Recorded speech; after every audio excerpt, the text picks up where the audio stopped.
Alhamdulillahi wa kafa, wassalatu wassalamu ala nabiyil mustafa wa ala alihi wa ashabihi wa man iqtafa, amma ba'd. Ibati fillah, berbanyak salawat buat Nabi alaihi salatu wassalam. Basahi lidah kita dengan memohonkan kepada Allah agar senantiasa bersalawat dan bersalam buat Nabi alaihi salatu wassalam. Innallaha wa malaikatahu yusalluna 'alan nabi ya ayyuhalladzina amanu sallu 'alaihi wa sallimu taslim. Amma ba'd, ahibati fillah, kita berada di zaman di mana semua orang tanpa terkecuali mereka dapat mengungkapkan isi hati mereka, baik itu lewat lisan atau tulisan, di mana seakan semua orang memiliki mimbar, memiliki mikrofon yang dengannya dia dapat berbicara semau dia. Sehingga kita melihat banyaknya omongan-omongan, tulisan-tulisan yang terkadang tidak terkontrol. Sehingga pemerintah sendiri kelabakan. Akhirnya muncullah undang-undang ITE. Untuk apa? Untuk memberikan kontrol.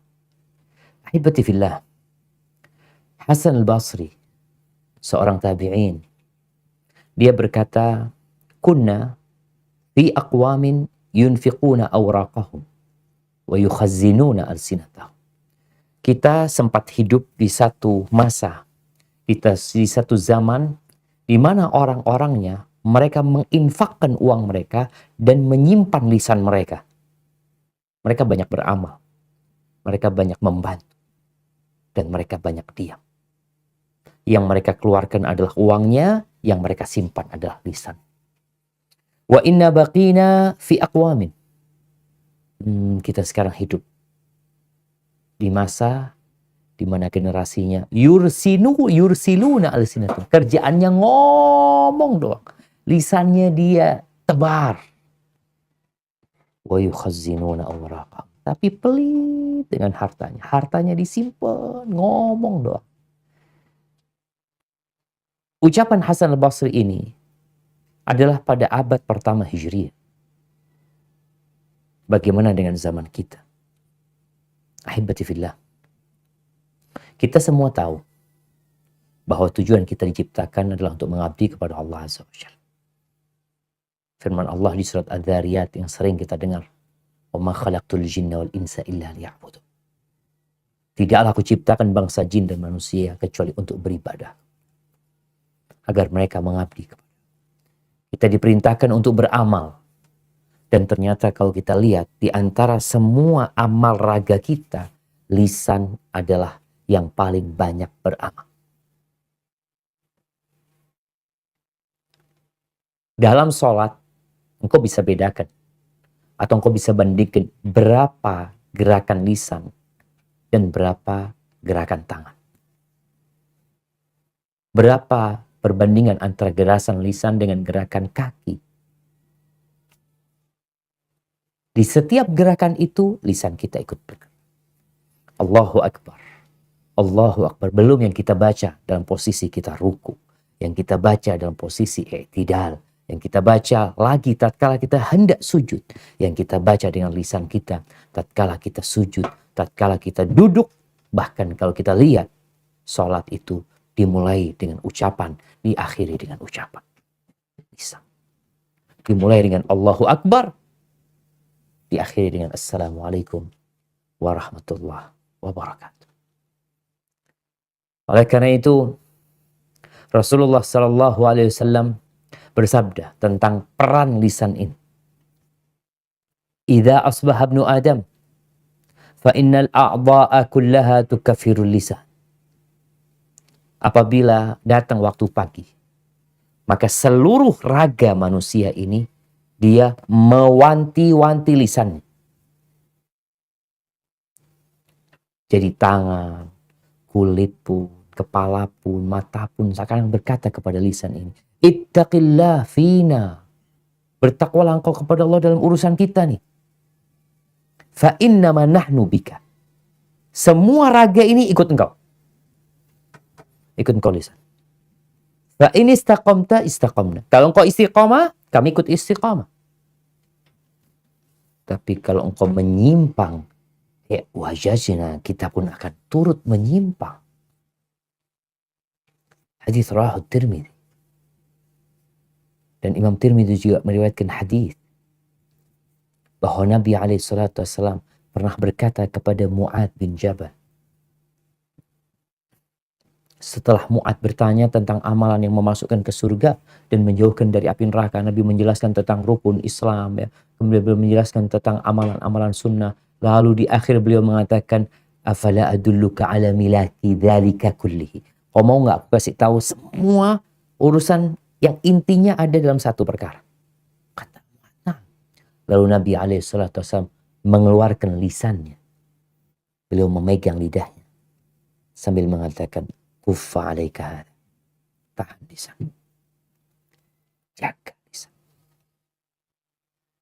Lalu Mu'adz berkata, ya Rasulullah, wa inna la mu'akhaduna bima natakallamu bihi. Apakah kita akan diberi hukuman, diazab gara-gara lisan kita? Nabi mengatakan kepada Mu'adz, takilatka ummuka ya Mu'adz. Suatu ucapan yang mengandung teguran keras kepada Mu'adz. Wa hal yakubun nas fin nari ala wujuhihim aw ala manakhirihim illa hasaidu alsinatim. Wah, itu orang-orang yang tersungkur di dalam neraka, di wajah mereka, di hidung mereka. Karena apa? Karena lisan mereka. Maka kalau kita bicara, kita harus belajar diam sebagaimana kita belajar berbicara. Jadi sebenarnya diam itu kita nggak belajar, tapi bawaan kita. Bukankah kita keluar dari perut ibunda kita nggak bisa berbicara, lalu kita diajarin berbicara.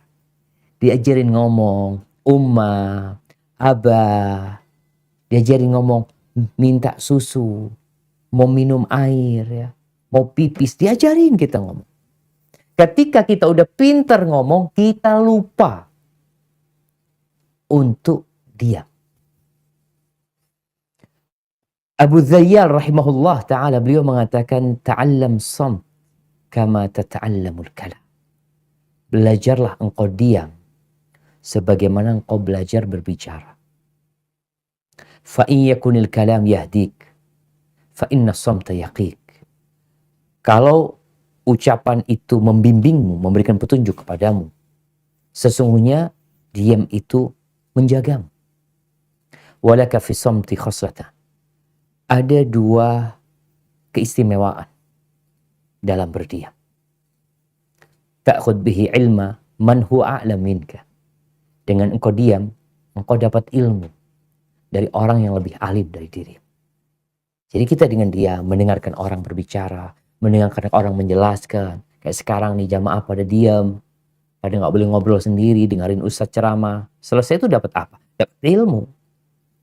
Wa tadfa bi anka man huwa ajdal minka. Dengan engkau diam, engkau dapat menolak keburukan orang yang pintar ngomong, yang hendak mendebat dirimu. Karena engkau diam, jadi nggak bisa berdebat. Karena engkau diam. Maka kita perlu kembali mengulangi masa lalu kita tatkala kita nggak bisa berbicara. Tapi dulu kita nggak berbicara karena memang karena nggak bisa bicara, belum bisa berbicara. Sekarang kita udah pintar ngomong. Maka kita perlu belajar menahan diri yang ingin ngomong. Karena manusia itu memang suka bicara. Tapi dia lupa bahwa semua yang keluar dari lisannya itu dicatat. Sampai para ulama menyebutkan bahwa semua yang diomongkan oleh manusia itu dicatat. As-Sam'ani dalam tafsirnya mengatakan, qala al-Hasan, ini Hasan al-Basri, yaktubul malakani kulla syai'. Malaikat itu mencatat semua, segala sesuatu. Hatta qawlahu li jariyatihi isqinil ma. Sampai dia mengatakan kepada budaknya, ambilkan air buat aku, kasih aku air, ambilkan sandalku, berikan kepadaku pakaianku. Semuanya ditulis. Wa yuqal, dan ada yang mengatakan yuktab kullu syai' hatta safirahu bisyurbil ma. Sampai suara dia minum air Itu pun ditulis. Allah Azza wa Jal mengatakan wa inna alaikum lahafidh. Ada bersama kalian malaikat-malaikat yang selalu mengawasin kalian. Jagain kalian. Kiraman katibin. Mereka malaikat-malaikat yang mulia dan mencatat. Kalau sekarang banyak orang tidak lagi berucap dengan lisannya, tapi dengan tulisannya, maka dia lebih mempersaksikan untuk dirinya apa yang dia perbuat. Ini loh tulisanmu. Mungkin kalau aku nggak ngomong itu, ini siapa yang nulis? Engkau yang menulis. Jadi sejatinya manusia tatkala berkomentar, tatkala menulis sesuatu yang terkadang membuat keributan tulisan dia itu, sejatinya dia sedang menulis di rapot dia sendiri. Yang kelak pada hari kiamat akan dikatakan kepada kita, Iqra kitabak, baca kitabmu. Ini loh tulisanmu. Kafa binafsikal yawma alaika hasiba. Cukup engkau yang mengaudit dirimu sendiri. Engkau yang menghisap dirimu sendiri. Hibati fillah. Manusia suka ngomong. Tapi ternyata perempuan itu lebih banyak ngomong. Terus masalahnya apa? Allah menciptakan wanita berbeda dengan laki-laki. Wanita tuh dengan banyak ngomong, sejatinya itu bahan untuk mendidik anak-anak. Kalau seorang ibu yang diem aja, anaknya nggak bisa ngomong akhirnya. Tapi karena ibunya kalau gendong anaknya sambil dia ngomong, ini anaknya siapa ini? Aduh, kok Ayu ini? Padahal anaknya sendiri. Siapa namanya? Ngomong dia, itu perempuan. Tapi kalau bapak-bapak kan memang jarang ngomong. Hibati fillah. Bayangin ya, kalau 20.000 kata, 10%-nya itu zikir. Berarti dia telah mengingat Allah 2.000 kali. Kita sehari baca subhanallah berapa kali yuk? Kalau kita baca, anggap kita 100 ya subhanallah, alhamdulillah. Terus Allahu Akbar, 100 sekali sholat. Berarti kalau 5 waktu kita udah mengucapkan 500 kali. Belum zikir-zikir yang lain. Namun banyak manusia yang ternyata omongannya itu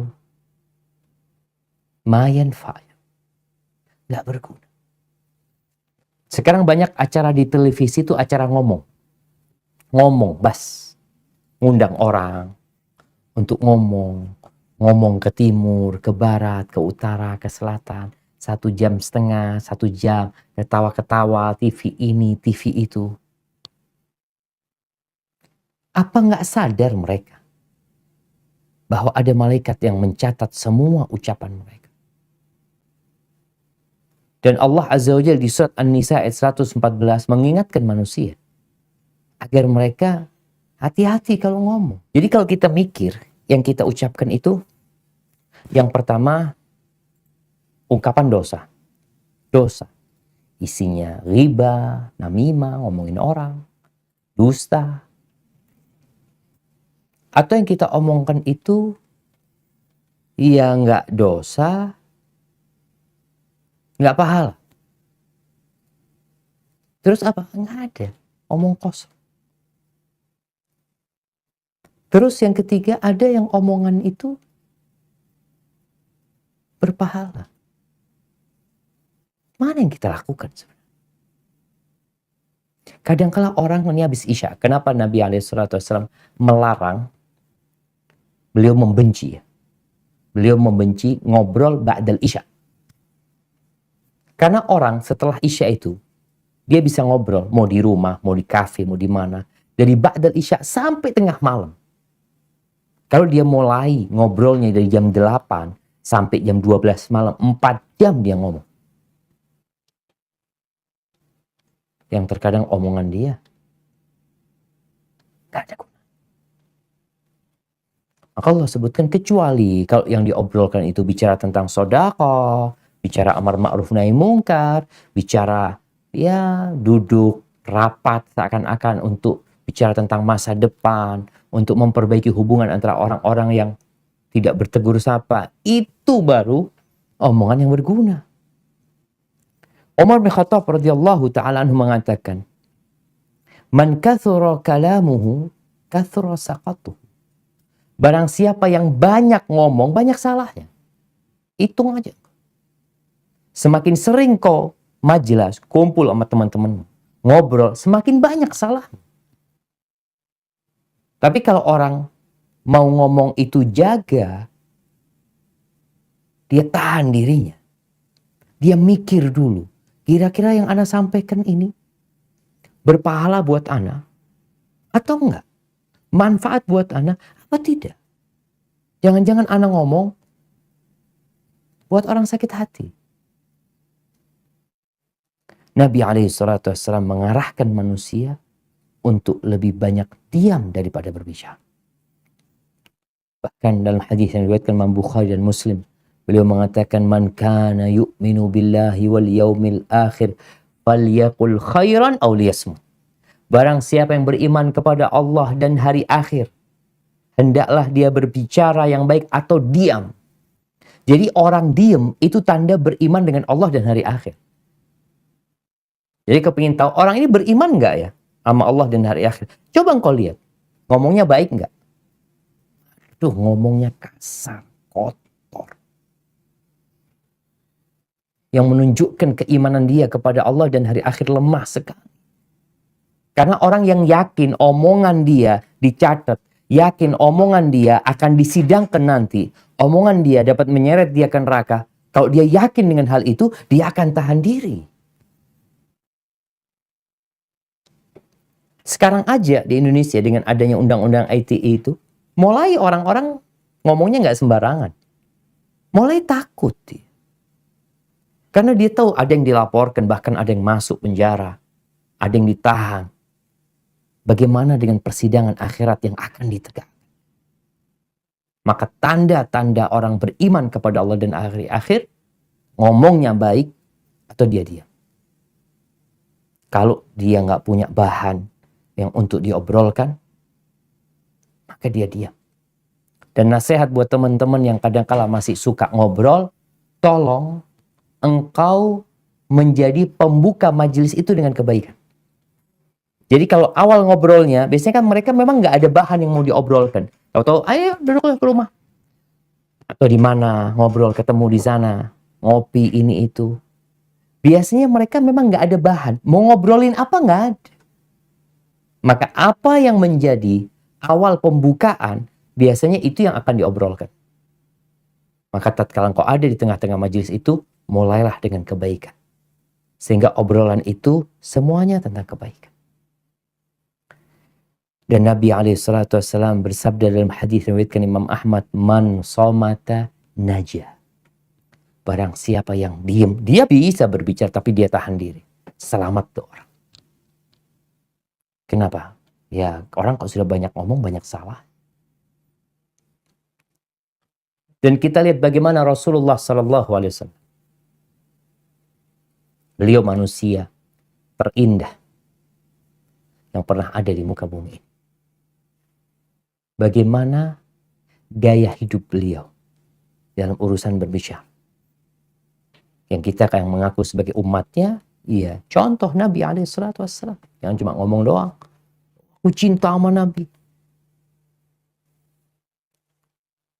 Simak ibn Harb berkata kepada seorang sahabat, Jabir bin Samurah. Dia kepingin bertanya, kepingin tahu gimana sih hidupnya Nabi SAW. Akunta tujalisu Rasulullah SAW. Apakah engkau duduk bersama Nabi SAW? Bayangin ya, tabi'in ini gak pernah ngelihat Nabi, dia ngelihat para sahabat. Betapa indahnya hidup bersama Nabi. Maka dia tanya sama Jabir bin Samurah, engkau duduk gak sama Nabi SAW? Kala nah, iya. Wa kana tawila samti qalila dhahik. Beliau orangnya itu panjang diamnya. Sedikit tertawa. Wa kana ashabuhu yadhkuruna 'indahu asy-syi'r wa asya' min umurihim. Dan biasanya sahabat-sahabat cerita ya tentang syair-syair, tentang urusan-urusan mereka. Fayadhakun. Sahabat ketawa. Bagaimana Nabi SAW? Warubbama tabassam. Nabi mungkin beliau cuma tersenyum. Alaihi salatu wassalam. Hadis rawahu Ahmad. Dan kata Aisyah radhiyallahu taala anha, nih seorang istri yang hidup mendampingi suami bertahun-tahun sehingga dia tahu dengan suami. Apa kata Aisyah tentang suaminya? Radhiyallahu taala anha, anna Nabi sallallahu alaihi wasallam kana yuhadditsu haditsan law addahu al-'ad la ahsa. Nabi alaihi salatu wasallam tuh kalau lagi ngobrol sama para sahabatnya, cerita sama para sahabatnya, beliau tuh omongannya bisa dihitung loh. Jadi kalau ada orang yang mau ngitung berapa kalimat yang Nabi ucapkan, bisa dia menghitung. Ini menunjukkan sedikitnya omongan Nabi SAW dan semua omongannya bermanfaat.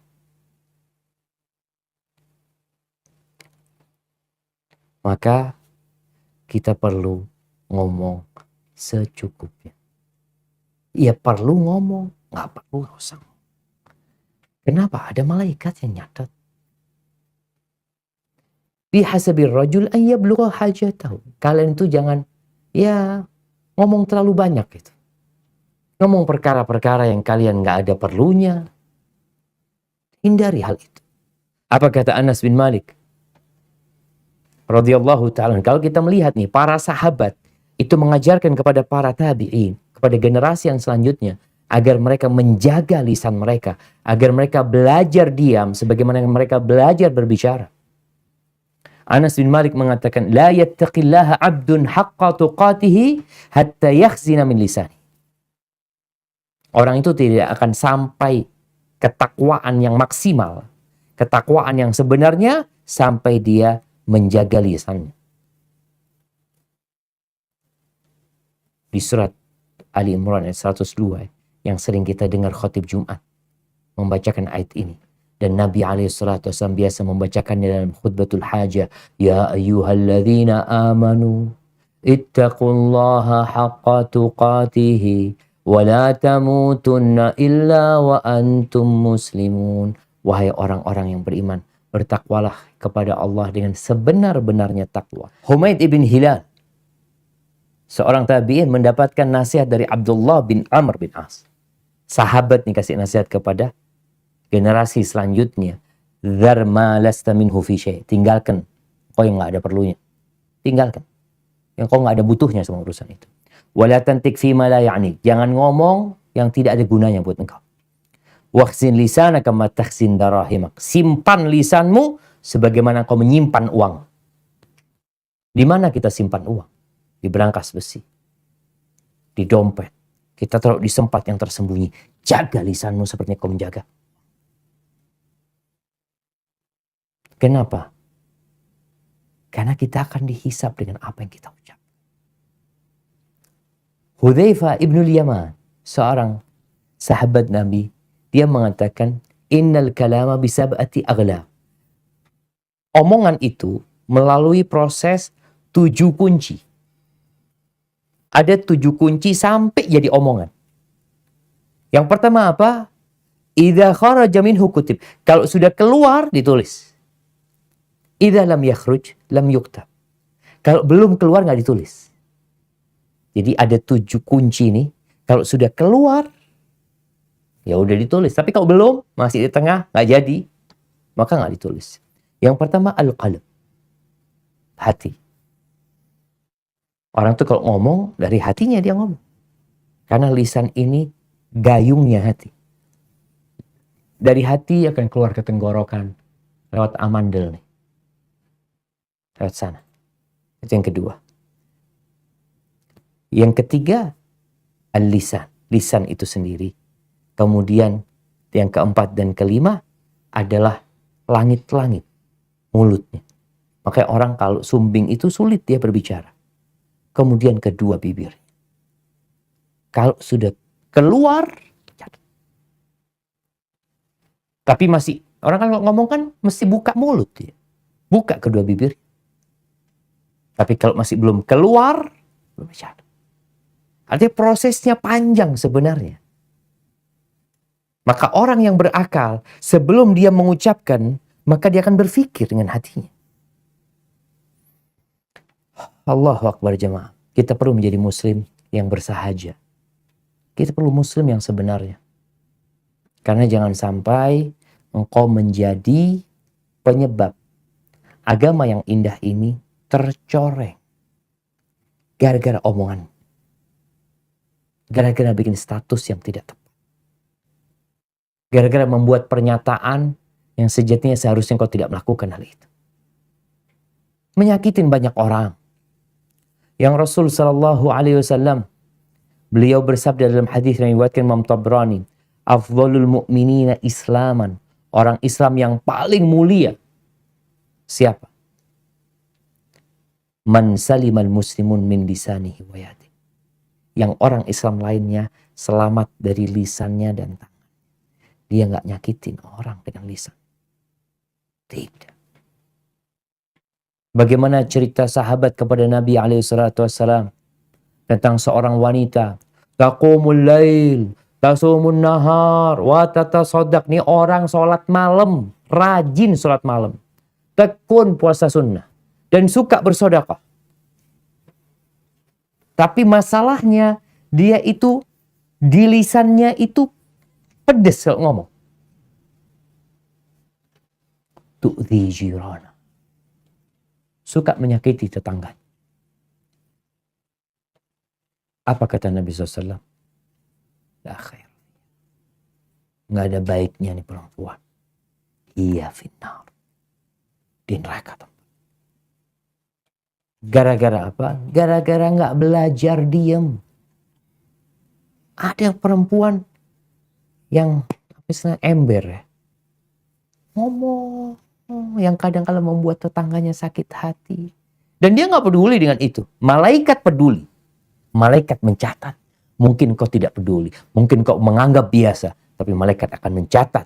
Bahwasanya omonganmu telah membuat tetangga-tetanggamu tersakiti hati. Terus gimana cara kita belajar diem? Ini poinnya.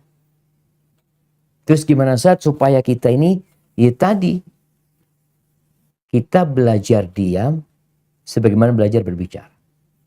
Yang pertama adalah mengetahui keutamaan diam dan bahaya berbicara.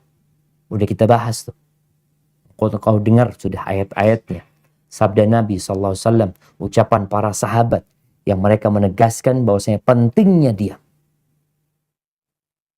Terus yang kedua, kuatkan imanmu. Bahwasanya akan ada hari kau dihisab dengan semua yang kau ucapkan. Sehingga keimanan ini menjadi motor penggerak engkau untuk diam. Mau ngomong, ini omonganku kira-kira dicatat di timbangan kebaikan atau keburukan. Maka kalau sudah engkau sampai ke titik itu, insya Allah engkau akan dapat menahan ucapan. Yang ketiga, menggunakan lisan ini untuk berzikir. Dalam sebuah athar disebutkan la tukthirul kalam bi ghairi dzikrillah. Engkau jangan banyak bicara selain dengan berzikir kepada Allah. Fa inna kathratal kalama bi ghairi dzikrillah qaswatun lil qalb. Karena orang kalau sudah banyak ngomong, yang omongannya tidak mengandung zikir kepada Allah, hatinya akan keras. Wa inna ba'dan nas min Allah al-qalbul qasi. Orang yang paling jauh dari Allah adalah orang yang hatinya keras. Maka perbanyak zikir. Kata Nabi SAW, ad-dunya mal'unatun mal'unun ma fiha. Dunia ini terkutuk. Dunia ini terlaknat. Dan semua yang di dalamnya ikut terlaknat. Kecuali apa? Illa dzikrullah. Kecuali mengingat Allah, wa ma wala, dan ketaatan-ketaatan lain. Wa aliman au muta'alim, dan orang yang alim yang mau belajar dan dia belajar. Kemudian ketika engkau hendak kumpul sama teman-temanmu, engkau perlu mempersiapkan bahan. Mau ngobrolin apa sih? Diundang kawan-kawan nih, yuk bismillah, majelis di rumah, ngobrol kita yuk. Kemudian tatkala duduk, ngobrol di sana. dan ternyata ada obrolan yang dimurkai oleh Allah Azza wa Jalla. Apa sikap kita? Diam? Di sini engkau berbicara.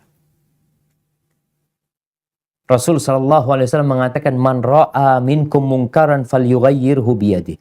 Barang siapa di antara kalian melihat kemungkaran, hendaklah dia merubah dengan tangannya. Dia rubah dengan tangannya. Nggak mampu, maka dengan lisannya. Ini saatnya engkau berbicara. Di sinilah engkau berbicara. Ketika ada manfaatnya, engkau berbicara. Nggak ada engkau diam. Ketika engkau tidak mampu ingkar mungkar dengan lisanmu, engkau membenci kemungkaran itu dengan hatimu, tapi konsekuensinya kau harus tinggalkan tempat itu. Ketika selesai ngobrol sama teman-teman kita, jangan lupa untuk membaca doa kafaratul majlis. Yang mungkin di situ ada omongan yang kurang berguna, omongan yang tidak seharusnya diucapkan. Karena doa kafaratul majlis itu bukan untuk selesai kajian ya. Bukan. Tapi untuk selesai ngomong. Selesai kita kumpul sama kawan-kawan kita. Ingatkan kalau mau pergi, jangan lupa baca doa kafaratul majlis. Bukan ucapan yang dipimpin bersama. Enggak, setiap orang mengucapkannya. Dengan lisan yang penuh dengan keyakinan dengan hatinya. Dia memohon kepada Allah Azza wa Jal. Subhanakallahumma bihamdika. Asyhadu an la ilaha illa anta astaghfiruka wa atubu ilaik. Dia menyucikan Allah, memuji Allah, bersyahadat bahwa tiada yang berhak disembah kecuali Engkau. Aku memohon ampun kepadamu dan bertobat. Maka di sini dalam rangka kita belajar untuk dia, engkau perlu memohon kepada Allah selalu agar diberi petunjuk. Karena banyak di antara kita yang menganggap biasa aja. Biasa ngomong. Engkau lihat tiap hari dia bikin komentar, dia bikin tulisan, atau dia bikin konten ini dan itu. Tanpa pernah berpikir bahwa semuanya dicatat. Semuanya akan dimintain pertanggungjawaban. Apakah kita sudah siap mempertanggungjawabkan segala? Barakallahu fiik.